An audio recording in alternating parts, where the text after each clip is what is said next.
Samuel Baker was, as far as I can tell, a lot of things.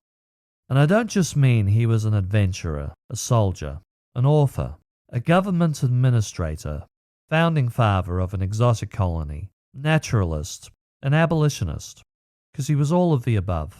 But he was also a flawed protagonist, and yeah, look, I know we've covered quite a few people like this year. And I really don't know why I'm in this groove at the moment, but bear with me. I think this one's worth the journey. Now, to start as storytellers typically do about Samuel, and warning, this first part's only half the story. As he neared middle age, Samuel, a former plantation owner, travelled to Africa to do his bit for Queen and country. While on an expedition down the Nile, he met and picked up the baton from the explorer John Hanning Speke. In 1857, Speke had sought out the source of the Nile, alongside the mercurial Richard Francis Burton. The two men fell out and ultimately settled on two different lakes. Speke put a claim forward for Lake Victoria, Burton for Lake Tanganyika. Now, working from Speke's map, Baker discovered a lake he named Albert Nyanza, or Lake Albert.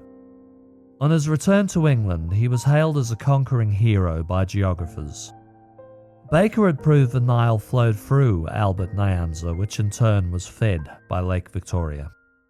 Now, this suggested that Speke, not Burton, had correctly pinpointed the source of the Nile, although the matter would not be put to rest completely until Henry Morton Stanley confirmed Lake Tanganyika did not flow into the Nile at all in the late 1870s. But when it came to honouring Samuel for his work, Queen Victoria refused to meet with him.